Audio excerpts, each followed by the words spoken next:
Alors, je ne peux pas démarrer cette vidéo sans remercier Cécile. Cécile, merci parce que du coup, je vais résumer ton livre, ce livre que tu m'as offert à Noël 2019. J'ai la dédicace. Et également, je ne peux pas non plus ne pas remercier Godefroy. Godefroy qui a demandé le résumé de ce livre. Tu peux faire comme lui, tu peux faire comme Godefroy et mettre en commentaire le livre que tu souhaiterais que je résume. Ensuite, si tu n'as pas d'inspiration, il y a le lien Google Doc du programme dans lequel tu viens de rentrer en regardant cette vidéo. C'est tout simplement un programme fou dans lequel j'ai décidé de résumer tous les livres de ma bibliothèque, il y en a une soixantaine. Et donc, dans le Google Doc, tu vois les différents résumés que j'ai déjà faits et puis la liste des livres que je vais résumer. Et toi, tout ce que tu as à faire, c'est regarder ce qui t'intéresse. Tu peux cliquer sur les liens Amazon pour aller voir les descriptions et dire « Ah tiens, j'ai envie de voir celui-là ». Taper dans le commentaire de cette vidéo le livre que tu voudrais que je résume. Et voilà, je le prioriserai. Et donc, je tiens mes promesses, Godefroy, puisque je vais résumer aujourd'hui le livre de Fabien Olicard. Alors, il s'intitule « Votre temps est infini ». Le temps, c'est une ressource fondamentale pour les active workers que nous sommes. Et Fabien Olicard, c'en est un d'active worker. C'est quelqu'un qui n'a pas chômé puisque du coup, dans son épilogue, il en parle. Au moment où il écrit ce livre, il a 36 ans. 36 années et il explique que dans les 3 dernières années, il a pu créer 700 vidéos, écrire un spectacle, se produire à l'Olympia, créer une méthode de mémorisation, créer un jeu sur l'univers du mensonge, monter une nouvelle société, créer un magazine, coécrire 2 spectacles, réaliser des dizaines de conférences et de formations. Bref, donc Fabien Olicard, il n'est plus à présenter, c'est un youtubeur très très connu. Et donc il a écrit ce livre sur le temps, puisqu'il se considère comme lui un procrastinateur, comme quelqu'un qui a un problème avec le temps. Et il s'est dit, tiens, avec toutes ces années, avec tous ces projets, je vais mettre toute mon expérience dans un livre et voilà, ça pourra aider des gens. Donc ce livre, il s'articule globalement en 3 étapes, 3 parties. La première, ça va être un ensemble de conseils pour voir les choses différemment, pour t'ouvrir les yeux sur le temps, pour te montrer que ton temps est infini, t'en donner un petit peu un premier goût. Ensuite, il va rentrer un petit peu plus dans les méthodes, dans des idées qui vont t'aider en gros à structurer, à organiser ton temps. Et puis à la fin, on sera vraiment sur des conseils un petit peu, j'allais dire de grand-mère, mais c'est les conseils qu'il utilise et qui l'aident au quotidien. Donc, la première idée très forte sur laquelle il joue, ça va être l'idée des 1440 €. Imagine que tous les jours, au moment où tu te réveilles, en fait, on te dit que tu as gagné 1440 € et qu'il y a une chose importante à faire, c'est que tu vas devoir dépenser ces 1440 € dans la journée et voilà, et ils seront perdus à la fin de la journée si tu ne les dépenses pas. Voilà, donc ça c'est un peu une première idée qui va te permettre de bouleverser un peu ta vision sur la notion de journée pour prendre conscience de la valeur des minutes, puisque bien évidemment 24 x 60 ça fait 1440 et donc voilà, donc du coup ensuite ce qu'il va faire Fabien Olicard, c'est qu'il va nous présenter un petit peu les différentes catégories de temps que lui, il perçoit. Pour lui, il y a 5 catégories de temps. D'abord, la catégorie professionnelle, c'est ton travail, c'est ce que tu fais pour gagner ta vie. Ça peut être tes études si tu es étudiant. La catégorie personnelle, donc là, c'est la sphère personnelle, c'est mes activités personnelles. Ça peut inclure d'aller voir ses amis, etc. Et puis, il y a le pour soi. Le pour soi, le temps pour soi, ça c'est la 3e catégorie. C'est quand tu vas investir sur toi, tu vas prendre du temps pour lire, tu vas prendre du temps pour te former, pour faire de la méditation, pour aller courir. C'est quelque part du temps que tu mets sur ta personne, ton être humain, pour que cet être humain aille mieux. Donc c'est ce que tu fais pour toi. Ensuite, il y a le temps obligatoire. Donc ça, c'est les choses, c'est les impondérables. C'est les choses que tu ne peux pas remettre à demain, poster un truc, voilà, des choses que tu es obligé de gérer. Ensuite, tu as le non-temps. Le non-temps, c'est tous les temps qui sont perdus. Ça peut être les temps dans les transports, ça peut être le temps que tu vas mettre à tout simplement te faire une pause clope et puis perdre ton temps sur ton téléphone. Voilà, ça c'est les 5 catégories de temps. L'idée, c'est que si tu arrives à gérer ces 5 catégories de temps, alors bah, tu auras un temps infini puisque d'un coup tu vas avoir des poches de temps qui vont se libérer. Dans ce livre, il nous donne quelques idées, quelques concepts intéressants. C'est un peu un livre tarte à la crème sur le temps, hein. Tu retrouves des tas de conseils que tu trouves partout ailleurs. Mais ce qui est intéressant, c'est que c'est écrit de manière assez didactique, de manière assez sympathique. Le livre se lit assez vite, il se scanne assez vite pour voir s'il y a des choses qui t'intéressent plus. Et là, par exemple, moi, j'ai scanné la loi de Parkinson, donc c'est quelque chose que j'ai déjà expliqué sur la chaîne, mais toujours bon de résumer ça et de réviser ça. Plus on a de temps pour réaliser une tâche, plus cette tâche prendra de temps. Donc la loi de Parkinson, ce qu'elle nous impose à faire et ce qu'elle nous invite à faire, c'est se mettre des deadlines et essayer de compresser le temps au maximum. Et moi je le vois très bien par exemple sur des vidéos. Parfois je fais des vidéos en 5-10 minutes, 5-10 minutes de préparation, et parce que j'ai pas d'autre temps, j'ai pas le choix, j'ai un pot, j'ai un rendez-vous, bref, je suis obligé de c'est que 5-10 minutes à préparer ma vidéo, et je vais fournir parfois le même travail que quand je mets 1 heure, et à la fin, bah, potentiellement la vidéo que j'ai mis 5-10 minutes à préparer, elle marche parfois beaucoup mieux que celle que j'ai préparée pendant longtemps. Ça ne veut pas dire que j'ai mal travaillé la deuxième fois, ça veut juste dire que quand parfois tu es concentré, et bah, tu vas pouvoir aller plus vite et dans le même temps réaliser plus. Ensuite, il y a la loi de Laborit, ça c'est un peu l'inverse de la loi de Parkinson, parce que la loi de Parkinson, c'est une loi qui nous fait réfléchir sur la valeur du temps et sur la notion de travail. La loi de Laborit, c'est un peu l'inverse, c'est qu'on a toujours une tendance à aller au moindre effort. Si tu es confronté à un choix, souffrir pour avoir une récompense et t'asseoir et manger une crêpe au Nutella et te reposer en train de jouer sur ton téléphone, tu auras tendance à ne pas aller vers la souffrance. Et c'est un peu c'est quelque chose qui est instinctif, c'est quelque chose qui est ancré dans nos gènes. Pour t'en convaincre, il suffit de regarder comment on se comporte avec le sucre. Les gens ont tendance à consommer énormément de sucre et du coup, c'est tout simplement parce qu'en fait, historiquement, quand on était à l'état de nature, on n'avait pas accès à cette notion de sucre et le sucre, ça permet du coup d'emmagasiner des graisses pour les temps qui iront pas bien, les temps de l'hiver, etc. Et donc, quelque part, en fait, notre moi instinctif, quand il voit du sucre, il va se jeter dessus tout simplement parce qu'il pense à son instinct de conservation. Donc, la loi de Laborit, c'est un petit peu ça. Le fait de connaître cette loi-là, ça va te permettre de parfois prendre le choix de la souffrance qui te permet d'avoir un résultat futur plus intéressant. Donc l'idée, ensuite dans le livre, il va te permettre aussi, Fabien Olicard, d'évaluer ton temps avec des méthodes assez intéressantes. Il y en a une notamment où il va je te laisserai faire l'exercice dans le livre parce que c'est plus rigolo de le faire indirectement. Mais globalement, ce qu'il va faire, c'est dire, ok, combien est-ce qu'il faudrait te payer pour que tu restes 1 heure à rien faire au téléphone ou à écouter quelqu'un parler au téléphone et que globalement essayer d'évaluer le prix minimal que tu serais prêt à accepter pour rester à rien faire pendant 1 heure. Et ensuite, ce qu'il va faire, c'est qu'il va te suggérer de calculer toi ton temps, combien tu gagnes en fait par jour et te proposer ensuite d'avoir une lecture de ça. Ça se trouve, en fait, tu es prêt en gros, à ne rien faire pour un certain prix et tu es prêt aussi alors, il te faut faire un exercice aussi sur la notion de tâche minimale que tu réalises. Enfin bref, je te laisserai faire l'exercice, mais globalement, à la fin, ça te permet de voir si tu n'es pas en train de faire des tâches que tu pourrais déléguer et ça te permet un peu de prendre conscience de finalement est-ce que tu mets ton énergie au bon endroit dans ton travail.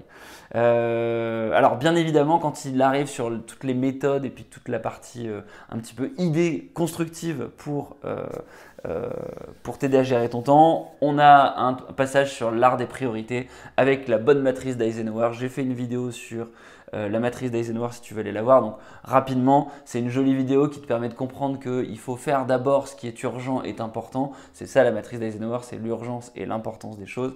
Supprimer les choses qui ne sont pas importantes, pas urgentes. Et pour les autres, c'est-à-dire les choses urgentes, pas importantes ou importantes mais pas urgentes, en fait on va être sans cesse dans une situation un peu de négociation pour essayer de voir si on les place en priorité parce que c'est super important et il faut les faire, ou alors est-ce qu'on les downgrade et on les remet à plus tard en quelque sorte. Alors ensuite, il nous parle du syndrome du médecin. Ça, je l'ai noté puisque mon papa est médecin et ça m'a fait assez rire de lire ce passage-là. Le syndrome de médecin, qu'est-ce que c'est? C'est le problème qu'on a quand on accumule du retard tout au long de la journée. Et un médecin, souvent, c'est ce qui se passe. Il a des consultations dans son agenda, sauf qu'il y en a qui prennent parfois plus de temps. Et donc, à la fin de la journée, vers 17 h par exemple, il va se retrouver avec un retard impondérable qu'il n'arrive pas à gérer. Et donc, l'idée, c'est pour faire face à ça, ça va être de s'astreindre à ne pas dépasser ses limites de temps. L'idée, c'est que globalement, si tu n'es pas médecin, il faut se dire que les tâches que tu vas gérer, elles ne sont pas forcément vitales et que tu peux les remettre à plus tard. Donc tu te donnes une période de temps pour définir et réaliser tes tâches. Et ce que tu vas faire, c'est que quand tu arrives à la fin, bah quelque part, c'est pas grave. Au moins, tu as passé du temps pour faire une tâche et tu peux la remettre à plus tard. Et ce qu'il faut en gros, c'est essayer de célébrer les efforts réguliers plutôt que célébrer les big achievements, les big projets. Il vaut mieux en fait se satisfaire régulièrement d'être productif, d'être un active worker productif de manière régulière, plutôt que célébrer les énormes trucs. Et ça, ça te permet justement du coup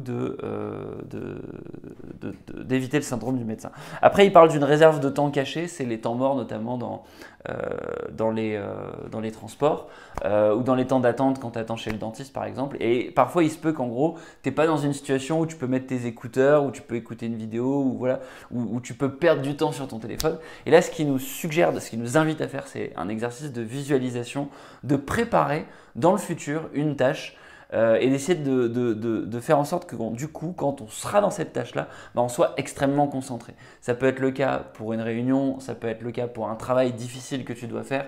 Et c'est toujours une bonne idée du coup d'avoir un stylo, l'application Notes à portée de main pour pouvoir essayer de travailler sur cette visualisation-là et en gros de préparer, de te prémâcher un travail futur. Voilà, alors après, on parle un petit peu aussi, il nous parle de la notion de mantra, donc là on rentre vraiment dans le cœur de sa méthode. L'idée, ça va être en fonction de ta personnalité, de tes objectifs, de tes priorités, de tes contraintes, de définir des exercices pour te connaître et définir des mantras, donc ça peut être des mots-clés, ça peut être des phrases, et en faisant ça, du coup tu vas pouvoir te les répéter et connaître ses priorités, c'est un moyen en fait de, du coup, toujours mettre les bonnes choses, les choses les plus importantes en premier dans ta journée parce que comme tu le sais avec la loi du moindre effort qu'on a vu juste avant, on a tendance du coup à aller sur les trucs les plus faciles à faire et donc au fil de l'eau, au fil de la journée à cause du syndrome du médecin, on a tendance à remettre les choses aussi à plus tard et donc en ayant des mantras, on va pouvoir travailler sur notre capacité de prise de décision et donc gagner du temps. Et donc, une fois qu'il a précisé ses exercices pour créer ses mantras, ce qu'il va faire, c'est qu'il va te donner quelques mantras que lui apprécie particulièrement. Il y en a un, c'est un vaut mieux que 0. Donc l'idée, c'est un peu l'idée qu'on a vue juste avant. Il vaut mieux faire une pompe ou deux plutôt que ne pas en faire du tout. Il vaut mieux aller courir 10 minutes plutôt que essayer d'aller courir 1 heure une fois et puis plus rien faire ensuite. L'idée, c'est dès lors que tu as une petite intention et que par exemple tu ranges un peu ton bureau, tu ranges un peu ta chambre, tu fais ton lit, même si ça reste le bordel autour, c'est toujours un peu mieux que si tu n'avais rien fait. Et c'est ça l'idée. Et c'est une idée un petit peu orientée progression de se dire voilà, en faisant un petit peu tout le jour, un petit peu toutes les minutes, un peu tout le temps, à un moment donné, ça finit par payer. Ensuite, il a d'autres mantras comme par exemple le concept de bulle, le concept d'être dans le vent, le concept de ne pas avoir le time. Je te laisse les découvrir dans le livre. Si je te donne tout de suite, ça sera quelque part, je te spoil tout. Et puis voilà, à la fin, après, il reste en gros trois parties. Une partie où il donne des outils très très pratiques, des outils, comment s'organiser, est-ce que tu vas utiliser du coup un agenda, est-ce que tu vas utiliser une to-do list, il t'explique un petit peu sa méthode, lui il utilise une méthode qui s'appelle le Bujo si je dis pas de bêtises. Il te donne des exercices pratiques à faire aussi sur l'art de dire non, l'art de gérer des réunions. On est vraiment sur pas mal de conseils très pratiques. Et puis à la fin, en gros, il y a un dernier chapitre sur la notion de surcharge. Comment faire en gros une fois que tu as tout ce temps disponible pour éviter la surcharge. La surcharge, c'est quoi? C'est par exemple un débordement. Et l'idée, c'est que quand pour éviter du coup d'être en burn-out, typiquement, c'est quand tu as vraiment trop d'activités, tu fais trop de trucs, tu n'arrives plus à voir clair, tu es dans l'œil du cyclone, il va falloir que tu step back, que tu prennes un peu de recul, que tu te laisses du temps, une période de temps pour voir la situation. Donc lui, il nous parle par exemple d'un cas où il était serveur sur une terrasse et en gros, il avait vraiment trop de tables à gérer, trop de plats qui arrivaient, il voyait plus clair. Et même si c'était entre guillemets le jus, c'est-à-dire que c'était la pire période de l'après-midi où il devait servir absolument plein de personnes, et bah comme il était plus capable de le faire, ce qu'il faisait tout simplement, c'est qu'il se donnait 5-10 minutes de pause où il observait la terrasse, il essayait de se dire ok, il y a ces tables-là qui sont prioritaires parce qu'elles sont arrivées depuis longtemps, elles attendent les commandes. Ces tables-là, il faut leur servir du coup les plats parce qu'ils sont chauds et donc ils vont être mécontents s'ils attendent trop, etc. Et donc il prenait du temps pour tout simplement se refaire sa to-do list, se remettre l'ordre des priorités dans l'ordre et puis ensuite bah, ça devenait une machine puisqu'il avait pu visualiser et planifier tout ça. C'est pareil quand tu es sur un gros projet et puis que tu es dans le jus et ce temps de recul tu peux le prendre sur plus longtemps que 10 minutes. Tu peux te prendre une demi-journée, une journée pour atterrir et voir un peu et réaliser ce qui est en train de se passer et voir si voilà, il ne faut pas un petit peu revoir ses priorités. Ensuite, on a l'extrême inverse, c'est le bore-out. Le bore-out, c'est le fait de tout simplement de s'épuiser sur des tâches où on voit plus le sens, c'est répétitif et on a l'impression qu'on n'apprend plus rien et c'est l'ennui. Et le but, c'est d'éviter de lutter contre l'ennui. C'est assez intéressant puisque j'en ai parlé récemment avec un ami et on se disait que finalement, que ce soit dans un couple, que ce soit dans le travail, c'est super important d'être capable de se réinventer sur certaines activités, certaines tâches. Et donc, le secret que nous donne Fabien Olicard ici, c'est trouver une cohérence en gros dans son parcours, trouver une cohérence dans son travail, et puis essayer d'être capable de se satisfaire avec des choses qui vont être variées. Donc moi, je peux te donner l'exemple de mon propre travail de commercial. Quelque part, toutes les semaines se ressemblent. Le lundi, on lance les objectifs, on définit les objectifs, on se dit ce qu'on va faire. Tout au long de la semaine, il se passe plein d'événements et à la fin de la semaine, on fait le bilan. Et les activités, c'est un peu toujours les mêmes. C'est des rencontres avec des clients, ça va être des rendez-vous, ça va être des présentations de consultants, ça va être gérer, entre guillemets, des problèmes qui arrivent. Mais la réalité, c'est que chaque événement pris individuellement, en fait, il y a moyen de réapprendre des choses, il y a moyen de se réinventer systématiquement. Et donc, être capable de trouver ces bulles, ces espaces de réinvention dans son travail, c'est quelque chose qui est super important pour l'active worker parce que si tu es tout le temps en train de travailler, tu peux aussi avoir l'impression que les choses sont répétitives. Et voilà. Ensuite, tu nous donnes des conseils un petit peu classiques du style accepter les critiques et les compliments, pourquoi c'est important de faire de l'activité physique, comment tu fais pour apprendre à déléguer. Et puis plein à la fin, là on est vraiment sur la pêle-mêle de plein de conseils dans la sphère personnelle, comment t'organiser sur ton temps perso, le sommeil, le rangement, comment ranger ton frigo, faire ta vaisselle, bref. Donc voilà, c'est vraiment un livre où tu vas trouver plein de conseils. Comme tu l'as vu, c'est un livre un petit peu en pyramide avec tout en haut la notion de philosophie, comment je perçois que mon temps est infini, comment je prends conscience de ça, ensuite les méthodes et puis à la fin plein de conseils très pratiques et du coup là c'est intéressant, tu peux faire un peu la liste des courses en fonction de comment toi tu t'organises dans ton quotidien, il y a forcément des conseils que tu vas trouver intéressants. J'espère que cette vidéo t'a plu, si c'est le cas n'hésite pas à la liker, à t'abonner, à activer la cloche pour être au courant des prochaines vidéos et puis comme je l'ai dit en début de vidéo, n'hésite pas à jeter un œil à la liste des livres si tu veux que je priorise un des livres qui est listé dans un prochain résumé. Si toi, tu as ton livre préféré que tu voudrais voir résumé, n'hésite pas à le partager aussi en commentaire. Et puis moi, je te dis à la prochaine. Ciao, ciao.